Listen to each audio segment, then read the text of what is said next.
9 o'clock. And so I appreciate you getting here so early. So the first bill on the agenda this morning is House Bill 588. I'm going to call that up and kind of explain the strike all here. The strike all for this bill is two bills that we already passed on the Senate floor this year. It's Senate Bill 2552. And what 2552 did is it simply extended the repealer for the Mississippi Department of Employment Security. And in that, if you remember, we added a couple things. We made a provision to keep the general experience rate at 0%. We added a fingerprint authority provision that they needed to ensure federal compliance. And it also extended the telework provision within that section. We also have in the committee sub Senate Bill 2597, which simply extended the repealer for the Office of Workforce Development. So these are two agencies we need to keep alive. Yesterday in the House Workforce Development meeting, they passed over these two.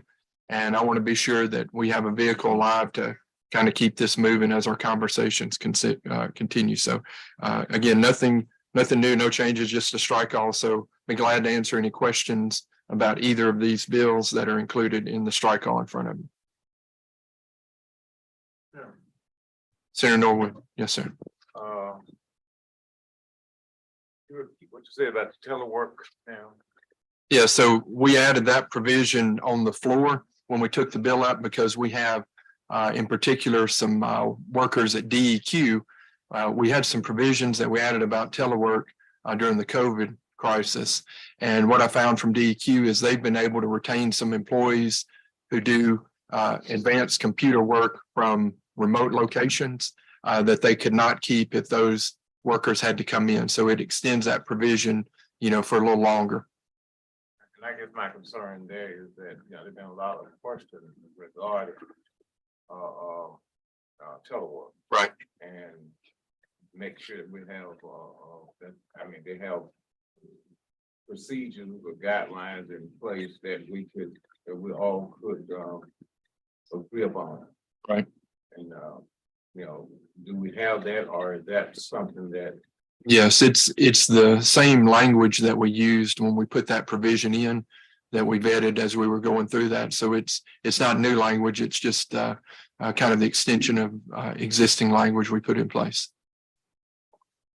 I'll talk with, because I think that was a concern that we had with another.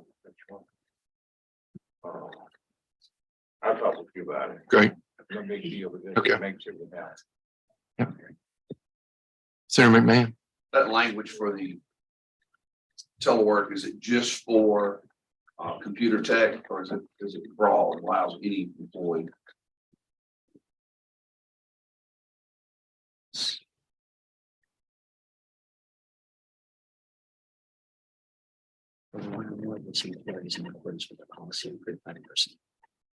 So it's not limited in that. So it basically says that telework may be approved for one or more of its employees in accordance with a telework policy approved by the state personnel board. And then we have the whole definitions of why we did that and the procedures and why, telework, so if you remember, and let me just borrow this from you here.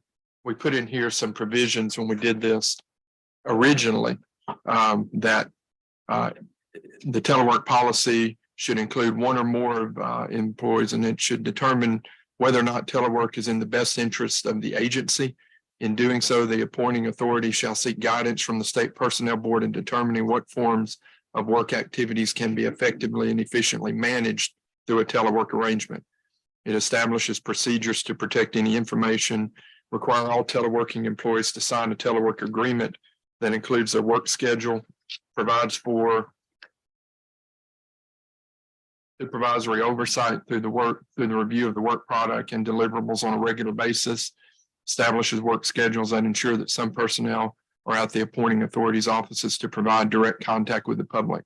So we put some really strong provisions in there. So this is not so open-ended that it's going to allow, anyone to just say, okay, I want to work remotely. It's going to have to be in the best interest. And the example I gave is really one of the few that I know of, that's kind of crucial, because some of the engineers and other people that they need in DEQ, especially with this load we put on them with some of the sewer money and other things that we have out there. I think it's crucial that we keep those employees at this time. Thanks. Senator Kirby. This does two things. First off, we have a handicap who couldn't come into work. That's the first thing. And the second thing is understanding that these agencies can actually monitor on the computer whether or not someone's working. Right. Yeah, so this is, Senator Norwood. No, yeah, I mean, you answered. Okay, That answered all my questions. great. So my first suggestion would be, is there a motion to adopt the strike off? And we got a motion to adopt the strike off first. All in favor, say aye. Any opposed? And then for a motion, we have title sufficient do pass as amended as the motion. All in favor, say aye. Aye. Any opposed? Okay, that first bill will be reported. The second bill on our agenda today is House Bill 770, which is a companion bill to a bill we passed for Senator Delano earlier in the session from a different committee. And I would like to recognize Senator Delano to explain the bill. Thank you, Mr. Chairman. Ladies and gentlemen, committee, this is a companion bill to Senate Bill 2727, deals with Stennis Space Center down in Hancock County. NASA has changed the way that they do business. The role of the state has changed. And all that this bill does is establishes, or it names, the Office of Space and Technology at MDA for the ability to move forward with coming up with a overall regional plan or a state plan and local plan for the redevelopment and continued development of space technologies out at Stennis Space Center. And that's really the genesis of the bill, what the bill does. I will tell Mr. Chairman, as you and I have discussed, and this is a double referred bill to appropriations. We are working with our local entities in Hancock County and the governor's office to come up with some language that may be offered on the floor. So as of this time, we're asking that we just pass this as title sufficient to pass, but it do expect to have another round of amendment on the floor, a strike all that we'll make on the floor. That's an explanation of the bill, Mr. Chair. There are questions for Senator Delano? You? Absolutely. Is there money in the bill? No money in the bill. There's no money, and we're not asking for any money. This is just basically clean up language to allow them to move forward. And that this, again, is the first step. And next year, I expect there to be some additional legislation, but we're not asking for any money. There's not really any need for money and for what we're trying to do here. Senator Sparks. Thank you, Mr. Chairman. Everything in here is specific to the Stennis Space Center. Everything. Is there any particular, was it prior specific to the Stennis Space Center? Yeah, this stuff was actually, I think the original legislation was back in the 80s. It's been amended a couple of times, but this is dealing with just Stennis Space Center and how the state and local entities interface with the federal government, and the role of NASA out there has changed significantly over the past couple of years with maybe since they've moved to a model where they rely on commercial space ventures versus trying to develop it on their own. So now we really need to find a way to invite more investment into the state, and we need to take the wheel on that, we being the state and the local, because NASA doesn't have the bandwidth to be able to do that. Okay. And I just want to make sure, obviously, we love the work they do at Stennis, but we also like the work they do up in the Yellow Creek area with Northrop Grumman that build some of the engines they test. So I just want to make sure, if we're looking at how the state interfaces with the future of technologies that relates to space, that, we want to be statewide. It's amazing the technology that's available, that's coming to market, and we're developing a lot of that here in Mississippi. The opportunities are endless, and this will help us move in the direction of bringing those technologies to market. Thank you. Thank you, Mr. Chairman. Are there any further questions? The motion will be title sufficient to pass. I think we'll need a motion from committee member. adopt a title sufficient due pass. We have motion, title sufficient due pass. All in favor, say aye. Aye. Any opposed? Okay, that bill will be reported. Thank you, Senator Delana. Okay, next bill we'll call up is House Bill 842. We have a strike all on this. Let me explain this bill a little bit. If you remember, we had a bill we passed earlier out of this committee and on the floor, Senate Bill 2596, that dealt with nonprofits. We also had a bill from Senator Tyler McCon, Senate Bill 2653, which dealt with nonprofits. And so what we did is we kind of got together, Senator Kaufman and I did, and we took what we thought were the good points of his bill, good points of my bill, and we come up with this strike all. And we tend to have this active on both sides now. So just to kind of give you a little background here, the first part of the bill, this is the Mississippi Nonprofit Transparency Act, requires that each state agency, department, and institution must provide an annual report to the Secretary of State of all nonprofit corporations that receive grants involving state or federal funds from the agency of $100,000 or more. And then the second part, which is from Senator McConn's bill, requires that any nonprofit corporation which receives $100,000 or more in state or federal funds during one fiscal year shall report annually to the Secretary of State a detailed explanation of the distribution of such funds. It also provides that after the Secretary of State receives the information that will be reported to accelerate the Office of Workforce Development and also to the Senate Economic and Workforce Development Committee and to the Workforce Development Committee. So it's not just coming to the chairman. I'm gonna have it come to the entire committee because I think it can be useful information for all of us. So the picture of this now is in my bill, the agency was just going to report disbursements out. In Senator McConn's bill, and he had a dollar cap on it, the nonprofits would report that. But now with us having the same dollar amount for both, we should have a situation where there should be information that comes in from the department, information that comes in from the nonprofit, and that $100,000 amount is the critical amount. And we should be able to more transparently be able to decide, okay, where that money came from and where it actually went would be the intent of this. So that's a brief explanation of how we've tried to combine these thoughts here. I think we all know, why we need this legislation. We've had instances where some money was maybe just needed a little more attention or scrutiny. So I'll be glad to answer any questions. Senator England.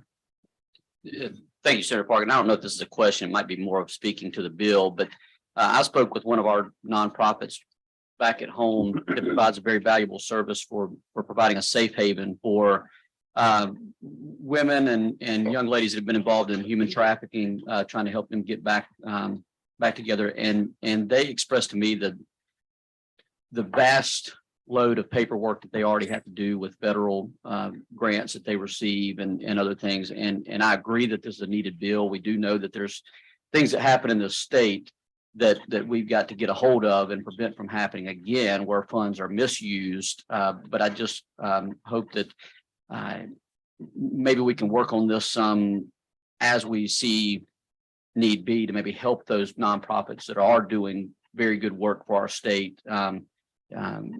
Maybe down the road. I know this is something that's needed now, but I just wanted to express that because we do have, I'm sure 99% or more of our nonprofits in this state do a great job and perform valuable services. And we're kind of adding some more requirements to them, and it's not their fault, but it's something that we need to do now. But maybe we could visit with them more and see how we could help them in the future, the ones that are doing a good job for us. And I agree. And what's been brought to my attention is that we have no mechanism right now to know how many nonprofits out there might be receiving state and federal grants.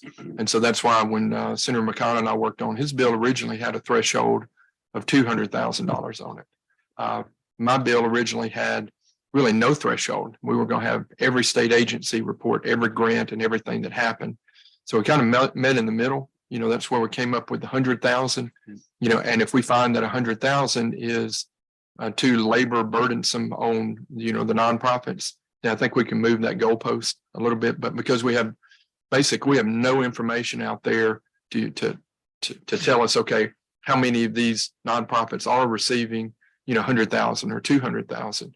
I think this will be a good starting point. We'll get I think it'll be easier initially for the agencies to get us information. And if we find as a committee that we're getting too much information, then we probably set the bar maybe too low.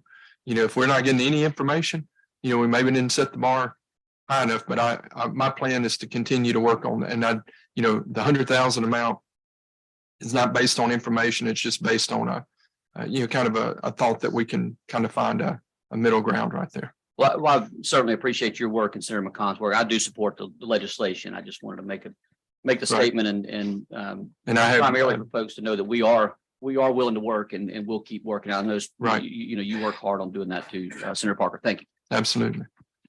Any other questions? Senator McMahon? On line 29, where it says the Secretary of State must provide.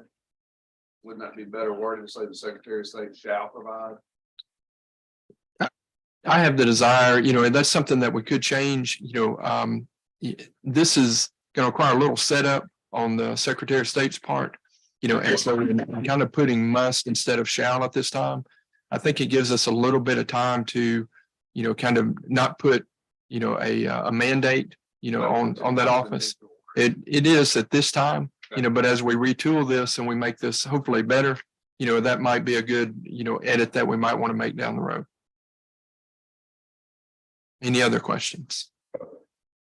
If not, is there a motion? No, motion is we adopt the strike all in favor, say aye. Aye. Any opposed? And now for a motion on the bill, title sufficient do pass as amended. All in favor, say aye. Aye. Any opposed? Okay, that bill will be reported as well. Okay, the next bill we have is House Bill 845. And I'm gonna give you just a little background on this as an example, so you understand kind of the thought on this from the House, because I think this is a great idea. When we met in special session to talk about how General Steel was coming into the area, and we have a number of new jobs and things that are going to be created there, we gave some incentives to General Steel, to be able to do that. But when we have a large employer come in, we have to realize there's going to be impact to other employers. As if this new employer comes in and they have these great new high-paying jobs, a lot of the employees may come from, a close area. And so what this basically does, it allows the Office of Workforce Development to provide support to existing industries who may lose employees as a result of the new business located in the area. So essentially, it allows us to prop up not only the new entity that's come in, but it also allows the Office of Workforce Development to provide some training and other things that may be needed to then ensure that the company that has been here for a long time is not unduly affected by the new one that comes in. So that's a brief explanation of the bill. I'll be glad to answer any questions. Senator Butler.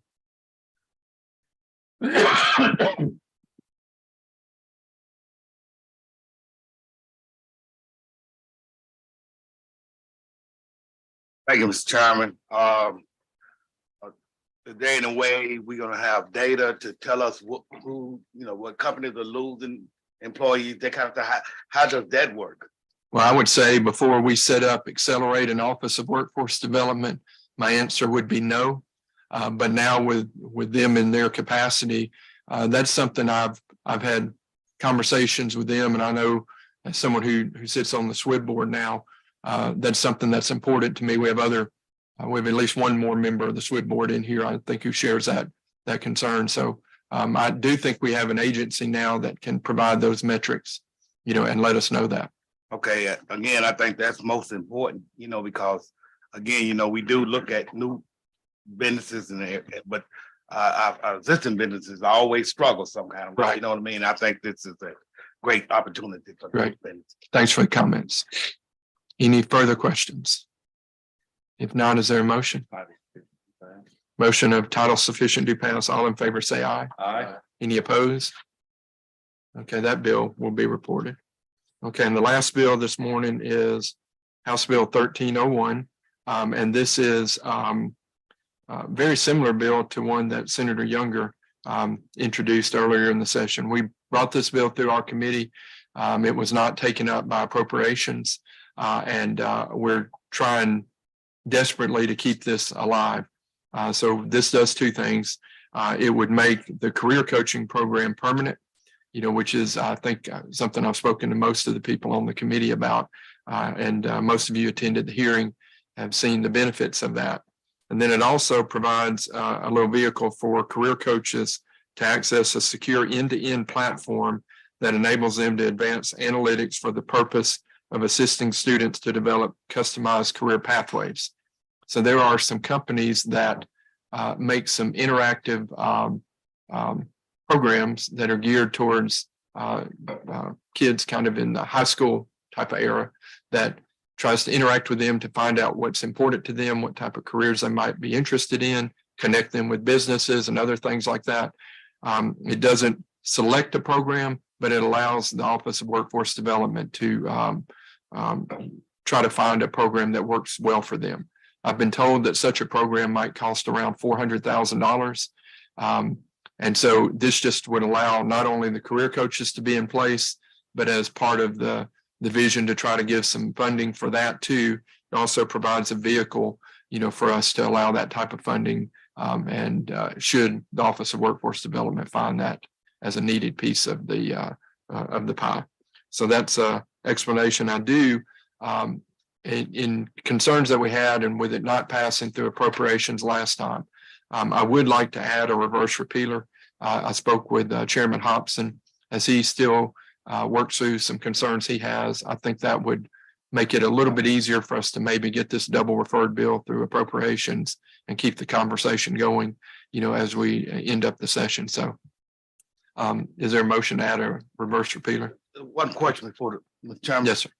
You said $400,000 per school? No, it would be 400,000 for the program. So the program would be the analytic program and this would be a separate kind of funding vehicle just for that technology piece.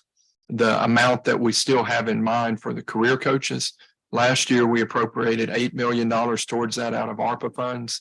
And I still share the hope that we can put 16 million in there, and we were able to put career coaches in a large number of schools last year with 8 million.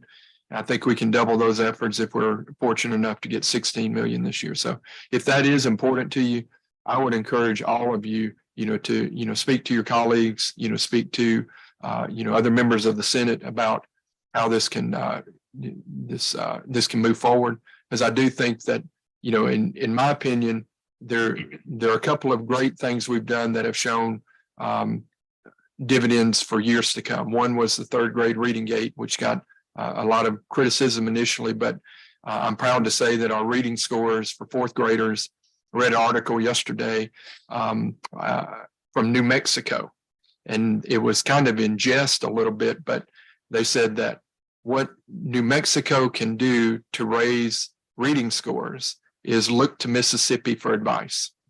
And so we were great in the ability to do that with that program. And I think the career coaches are a similar program where years down the road, they can pay some dividends to some of these kids in school that are generational. And so you can tell I'm a big proponent of this plan, and I hope we can move that forward. So One other Yes. question. So each school would have to apply for those funds? right. Thank you, Mr. Chairman. Right. And I can connect you after this meeting, I can connect you directly to Ryan Miller, and let him get you some direct information on how you can do that for your school. If you weren't able to participate this last time, we would love to have your community involved as well. Yes. Sorry. I would offer the amendment that was suggested with a reverse repealer. Okay, so the amendment is a reverse repealer. All in favor, say aye. Aye. Any opposed? Okay, so now we're on final passage. Is there a motion to for final passage? So moved. All in favor, say aye. Aye. Any opposed? Okay, thanks again for getting here so early. Yeah, I know this is great information, and I appreciate you getting up so early. So thanks. Is it okay? I can do it either way. I know It's we good when the usually. young do a senator that come in virtual here deal, early. it's passage, we strike passage and say July first. What I'm concerned about is that I'm gonna forget that it was originally supposed to be passage and I'm just gonna take over the virtual dealer and. This one. Also, I have. Yeah, we're